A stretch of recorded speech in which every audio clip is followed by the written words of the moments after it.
Disclaimer. இந்த video எந்த loan app, bank அல்லது ஃபைனான்சியல் சர்வீஸையும் ப்ரமோஷன் செய்யவில்லை. இது கல்வி மற்றும் பொது தகவல் நோக்கத்திற்காக மட்டும். உங்களுக்கு கடன் இருக்கா? இதுதான் தலைப்பு. அதாவது உங்களுக்கு கடன் இருக்குன்னா இந்த வீடியோ முழுமையா பாருங்க. ஸோ சில முக்கியமான விஷயங்கள் இல்லை, நிறைய பேர் சொல்லாத பெரிய பெரிய முக்கியமான விஷயங்கள் அப்படின்றத இந்த பதிவில் நான் சொல்றேன். சமீப காலமா இந்த கடன் வாங்குறது அப்படின்றது பார்த்தீங்கன்னா ரொம்ப எளிமையான விஷயமா போகுது. சமீப காலம்னு சொல்லிட்டு இருந்தது சமீப வருடங்களாகவே. அதாவது கிட்டத்தட்ட லாக்டவுனுக்கு அப்புறம் நம்மளால எளிமையா கடன் வாங்க முடியும். ஏன் இப்போ ஒரு கொஞ்ச நாளுக்கு முன்னாடி, ஒரு 20 நாளுக்கு முன்னாடி நான் லோன் வாங்கினது, அந்த லோன்ல நான் எப்படி உள்ள போனேன் நான் அப்படின்றத ஒரு 9 அப்ளிகேஷன்ல நான் லோன் எடுத்திருக்கேன் அப்படின்றத ஒரு வீடியோவா போட்டிருந்தேன். நிறைய பேர் நிறைய விதமான கேள்வி கேட்டிருந்தீங்க. ஸோ ஒரு கடன்ல இருந்து நம்ம வெளியில வரணும்னா முதல் கட்ட நடவடிக்கையா நம்ம தெரிஞ்சுக்கக்கூடிய விஷயம் அப்படின்றது என்னன்னா, நம்ம கடன் தான் வாங்கியிருக்கிறோம், நம்ம எங்கேயும் வந்துட்டு அடிமைக்கான கையெழுத்து போடல. கடன் நம்ம வாங்கியிருக்கோம், அதுக்காக நம்மளை அசிங்கப்படுத்தணும் அப்படின்ற ஒரு அவசியம் கிடையாது. இதை நம்ம முதல்ல தெரிஞ்சுக்கணும். ஏன்னா நான் சில இன்ஸ்டாகிராம் வீடியோவை பார்க்கும் பொழுது ஒரு சிலர் இதெல்லாம் வந்து செக் பண்ணும் பொழுது ஒரு ஐடியால ரீல்ஸ் எல்லாம் வரும் பார்த்தீங்களா, அதுல பார்க்கும் பொழுது என்னன்னா, ஒரு பையனை கடன் வாங்க வச்சு, கூடவே சுத்தி கடன் வாங்க வச்சு அவனை போட்டு டார்ச்சர் பண்ணி அந்த பையன் என்ன பண்றான்னா தப்பான முடிவு எடுத்து இப்ப இல்லை, அந்த பையன் அவர் இறந்துட்டார். ஸோ இந்த மாதிரி சூழ்நிலை நமக்கு சரியான புரிதல் இல்லாம நடக்குது. கடன் அப்படின்றத நம்ம எப்படி அடைக்கணும்னு தான் பார்க்கணுமோ தவிர, நம்ம இல்லைன்னா அந்த கம்பெனி இன்சூரன்ஸை கிளைம் பண்ணிட்டு போயிடுங்க, அப்ப சந்தோஷம், என் குடும்பத்தை டிஸ்டர்ப் பண்ண மாட்டாங்களா அப்படின்னு நீங்க யோசிக்கவே கூடாது. உங்க குடும்பத்துல 10 தடவை வருவாங்க, 10 தடவை வந்து இந்த என்னாச்சு, அது என்னாச்சு, இந்த டாக்குமெண்ட் கொடுங்க, இப்படி கொடுங்க, இந்த இன்சூரன்ஸ் கிளைம் பண்றதுக்கு இந்த சர்டிபிகேட் கொடுங்க அப்படின்ற மாதிரி ஒவ்வொரு முறையும் காயப்படுத்திக்கிட்டே இருப்பாங்க. தப்பான முடிவு எடுக்கிறவங்களுக்கு அது ஒரு டைம் தான், ஆனா அந்த குடும்பத்துல இருக்கிறவங்களுக்கு அது பல டைம் அப்படின்றது. ஸோ அன்ஃபார்ச்சுனேட்லி நான் நிறைய பேரை பார்க்கும் பொழுது, பேசும் பொழுதும், அவங்க கடனை பற்றி என்கிட்ட கேள்வி கேட்கும் பொழுதும், நான் ஃபினான்ஷியல் அட்வைசர்லாம் கிடையாது, நான் கிளியராக சொல்லிடுறேன். நான் இந்த ஃபீல்டில் இருக்கிறேன். நான் சாப்பிட்டுட்டு இருக்கும்போது என்னை வந்து சோறு தின்றியா வேற என்னடா தின்றா அப்படின்னு கேட்டதெல்லாம் இருக்குது. அந்த காலமாக இருக்கு. டிவிஎஸ் கிரெடிட்ல லோன் எடுத்திருந்தேன். ஸோ அப்போ பைக் வாங்கியிருந்தப்ப அந்த மாதிரிலாம் கேட்டிருக்காங்க. ஸோ இப்படிலாம் இருக்கு. அப்போ முதல் கட்டமாக நான் என்ன தெரிஞ்சுங்க, அப்போலாம் நான் பயந்த கையில நடுங்க ஆரம்பிச்சு விட விட. இப்பெல்லாம் கேட்டா வந்துட்டு வா நீ என்ன தின்றியா அதான் நானும் தின்றேன் அப்படின்றவன் நான். அது வேற விஷயம். ஸோ அதுக்காக கடன் வாங்கிட்டா நான் கட்டாமல் இருக்கிறதுக்கு என்னென்ன வழிகள் இருக்கோ அதை பார்க்கணும் அப்படின்ற அவசியம் கிடையாதுங்க. ஸோ கடன் வாங்கிட்டா நம்ம கட்ட வேண்டியது தான், அது நம்மளுடைய ரெஸ்பான்சிபிலிட்டி தான். அதாவது என் பேங்க் அக்கௌண்ட்ல பாருங்க, என் பேங்க் அக்கௌண்ட்ல வந்துட்டு ஒரு 10,000 ரூபாய் இருக்கு, நான் ஒரு 5,000 ரூபாய் இஎம்ஐ கட்டணும். இப்போ கட்ட முடியாது, அந்த 10,000 ரூபாய்க்கு எதுக்காவது எனக்கு ஒரு வேலை வரும், அப்போ நான் கட்டிக்கிறேன் அப்படின்னு யோசிக்கிறவங்க தான் பயப்படணும். என் அக்கௌண்ட்ல 1 ரூபாய் இல்லை, என்கிட்ட வந்துட்டு இப்போ இஎம்ஐ கட்டவும் காசு இல்லை அப்படின்றவங்க பயப்படக்கூடாது. இதுக்கு வந்துட்டு ஆர்பிஐ தரப்புல இருந்து நிறைய சொல்லியிருக்காங்க. அதுவும் இப்ப சமீப காலகட்டத்தில் ஏகப்பட்ட அப்டேட் அப்படின்றது விட்டுருக்காங்க. ஸோ ஒரு கடன் கொடுக்கும்போது இந்த விஷயங்களை பார்க்கணும், அவங்கள மிரட்டக்கூடாது, அப்யூஸ் பண்ணக்கூடாது. காசு வந்துட்டு கட்டலைன்னா அதுக்கு வந்துட்டு சிவில் இம்பாக்ட் இருக்கு, லேட் பேமெண்ட் சார்ஜஸ் இருக்கு. இந்த மாதிரி விஷயங்களை தான் நீங்க பண்ணணும், சட்டப்படி தான் நீங்க நடவடிக்கை எடுக்கணும் அப்படின்றது. அப்ப இந்த இடத்துல ஒரு கேள்வி வரும், சட்டப்படி நடவடிக்கை எடுக்கிறதுனா அப்ப நம்மளை கைது பண்ணிடுவாங்களா அப்படின்ற ஒரு கேள்வி. ஸோ அது வந்துட்டு கிடையாது. ஸோ நீங்க நல்லா புரிஞ்சுக்கணும். ஏன்னா அதே இன்ஸ்டாகிராம்ல நான் பார்க்கும்பொழுது நீங்க வந்துட்டு வாங்க போலீஸ் ஸ்டேஷன் வாங்க வந்துட்டு உங்களுக்கு இருக்கிற டீட்டெயிலை காட்டுங்க, நீங்க வாங்க போலீஸ் ஸ்டேஷனுக்கு அப்படின்ற மாதிரி, இல்லை நீ போய் கம்ப்ளைண்ட் கொடு அப்படின்ற மாதிரி. ஸோ இதெல்லாம் கிடையாது.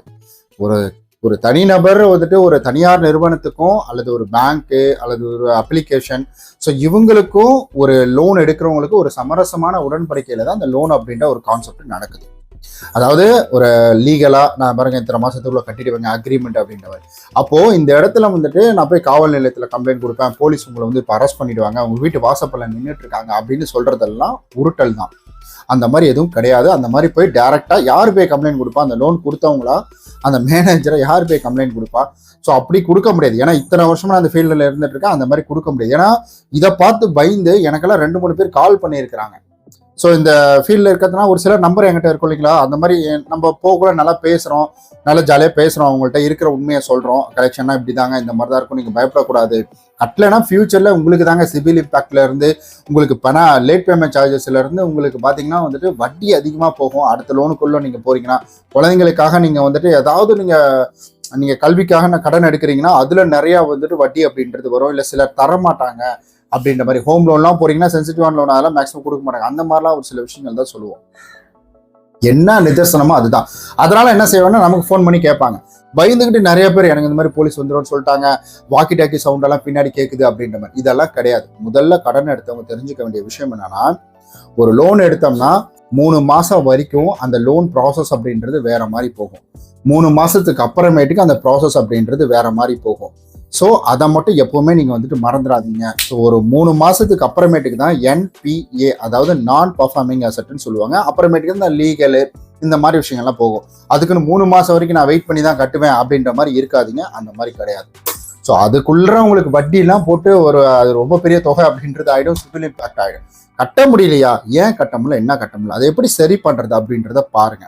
தலைக்கு மேல போச்சா, அது எல்லாம் ரொம்ப நாள் விட்டுட்டேங்க, பெரிய தொகைங்க அப்படின்ற மாதிரி தலைக்கு மேல போகும்பொழுது நல்ல ஒரு அட்வொகேட்டை போய் பாருங்க, லீகல் அட்வைசரை பாருங்க, ஃபினான்ஷியல் அட்வைசரை பாருங்க, செபி ரிஜிஸ்டர்டை பாருங்க. அவங்க மூலியமா சார் இந்த மாதிரி இருக்கு, இப்போ என்னால் கட்ட முடியல, இதை நான் எப்படி சட்டப்படி அணுகிறது அப்படின்றத அவங்கள்ட்ட கேளுங்க. என்னை பொறுத்த வரைக்கும் என்னன்னா 99%ல் 100% லோன் கட்டுறதுக்கான முயற்சிகளை பண்ணுங்க. முடியல அப்படின்னா ஐயோ முடியல, இவன் வேற மிரட்டுறான், என்ன பண்றதுன்னு தெரியல, நான் இருக்கவும் தானே இவ்வளோ, அந்த மாதிரி யோசிக்காதுங்க. முடியலன்னா உடனே அட்வொகேட்டை போய் பாருங்க. அட்வொகேட் போனோடனே லட்சக்கணக்கில் உங்க கேஸ் பார்ப்பாங்க, நீங்க எவ்வளோ வருமானம், எவ்வளோ வந்துட்டு லோன் எடுத்திருக்கீங்க அப்படின்றத பார்ப்பாங்க, அந்த கம்பெனி எவ்வளோ கட்டியிருக்கீங்க அப்படின்றது பார்ப்பாங்க. நீங்க எடுத்த ஒரே மாசத்துலேயே வந்து கட்ட முடியாது அப்படின்னு வரப்போறது கிடையாது. எடுத்த ஒரே மாசத்துல நீங்க வந்து ஐயோ என்னால முடியாப்பா அப்படின்ற மாதிரி வரப்போறது கிடையாது. ஸோ எடுத்து கொஞ்ச நாள் கட்டியிருப்பீங்க, அந்த ஒரு அதாவது அந்த டிசிப்ளினை பார்ப்பாங்க. அந்த டிசிப்ளின் பார்த்து அப்போ அதை வச்சு வந்து பேசுவாங்க. அவங்க இந்த மாதிரி இருக்குங்க, கொஞ்சம் டைம் கொடுங்க, கண்டிப்பாக ஒரு பேமெண்ட் பண்ணிடுவார். அதுக்குள்ளே நம்ம பேமெண்ட் ஏதாவது ரெடி பண்ணலாம். இல்லை ஒரு சில யூடியூப்லாம் நான் பார்க்குறேன், நான் நீங்கள் கட்டலன்னு சொல்லிடுங்க, அதெல்லாம் ஒன்றும் பண்ண முடியாது, அவங்களால ஒன்றும் பண்ண முடியாது அப்படின்ற மாதிரி சொல்கிறாங்க. அப்படி கிடையாதுங்க. அவங்களால அடாவடித்தனம் பண்ண முடியாது, உங்களை வந்துட்டு மிரட்ட முடியாது, உங்களை வந்துட்டு தொந்தரவு பண்ண முடியாது, இதெல்லாம் பண்ண முடியாது. பட் சட்டப்படி என்னென்ன நடவடிக்கைகள் எடுக்க முடியுமோ, ரூல்ஸ் பிரகாரம் என்னென்ன இருக்கோ அது எல்லாமே நடக்கும். ரூல்ஸ் இல்லாம, அதாவது தப்பான விதத்தில் வந்து பணத்தை வசூலிக்கிறது அப்படின்றது அவங்களால எதுவுமே பண்ண முடியாது. அதுக்கு வந்துட்டு கண்டிப்பா நான் ஓகே சொல்லுவேன். ஆனா நான் வாங்கின காசை கட்ட மாட்டேன், அவன் என்ன வேணா பண்ணிட்டு போட்டு, அதான் எனக்கு சாதகமா தானே இருக்கு அப்படின்றவங்களுக்கு ஸோ அது வந்துட்டு வாய்ப்பே கிடையாது. அந்த மாதிரி பண்ணோம்னா நமக்கு நாளைக்கு அது ஒரு பேக் ஃபயர் அப்படின்றது ஆயிடும். அதனாலதான் சொல்றேன், ரொம்ப கவனமா இருங்க. ஸோ அவங்க சொல்றாங்க, இவங்க ஏன்னா நான் கூட சொல்லலாம், இப்போ நான் வந்துட்டு தம்ப்ளைன்லேயே வைக்கலாம், நான் நீங்க இனி கடன் வாங்கியிருக்கோம், யாரும் ரீபேமெண்ட் பண்ணாதீங்க அப்படின்னு நான் தம்ப்ளைனா ஒரு கியூரியாசிட்டிக்காக வைக்கலாம். உள்ள வந்ததுக்கப்புறம் இந்த மாதிரி பண்ணுங்க, அந்த மாதிரி பண்ணுங்கன்ற சொல்லலாம். பட் அது சட்டப்படி தப்பு. அது ஏன்னா ப்ராக்டிக்கலா ஒரு வீடியோ காசுக்காக நீங்க என்ன வேணா ஏப்பா விளம்பரம் வருது, காசு வருது பாட்டு சொல்லிட்டு போயிடலாம். ஸோ ஆனா இங்க பிசிக்கலா மக்கள் தான் பாதிக்கப்படுறாங்க. இதை பார்த்து இம்ப்ளிமெண்ட் பண்ணக்கூடிய மக்கள் பாதிக்கப்படுறாங்க. அதுக்காக தான் நான் தெளிவா சொல்றேன். நான் மக்கள் விழிப்புணர்வோடு இருக்கணும் அப்படின்றது தான் நம்மளுடைய விடி தமிழுடைய நோக்கம். ஒரு பேங்க்குக்கு நீங்க லோன் எடுத்தா கட்டக்கூடாது, அப்ளிகேஷனுக்கு லோன் எடுத்தா கட்டக்கூடாது, நீங்க லோன் வாங்க கட்டாம இருங்க அப்படின்றது நம்ம வந்துட்டு இதோடது கிடையாது. விடி தமிழுடைய நோக்கம் கிடையாது. மக்களுக்கு விழிப்புணர்வு, எனக்கு தெரிஞ்ச நாலேஜ் அப்படின்ற ஒரு விஷயத்த உங்ககிட்ட பகிர்ந்துக்கிறேன், ஒரு கல்வி நோக்கத்துக்காக. ஸோ எல்லாருக்கும் தெரியணும் இல்லைங்களா? நீங்க சொல்லுவீங்களா, அப்படி கிடையாதா, அந்த மாதிரிலாம் போலீஸ்லாம் வரமாட்டாங்க, அவங்க உன்னை மிரட்டுறாங்க, நீ எவ்வளவு சீக்கிரம் கட்ட முடியுமோ கட்டு, அப்படி கட்டாமட்டினா CIBIL impact, late payment charge, penalty, 3 மாசத்துக்கு அப்புறம் இது NPA மூவ் ஆகுனா லீகல் அப்படின்றது அப்பதான்டா போகும் அப்படிம்பாங்க. அப்போ கூட டேரக்டா எடுத்தோன்னா காசு கட்டல, நீ அரெஸ்ட் பண்ணு, அதெல்லாம் கிடையாது.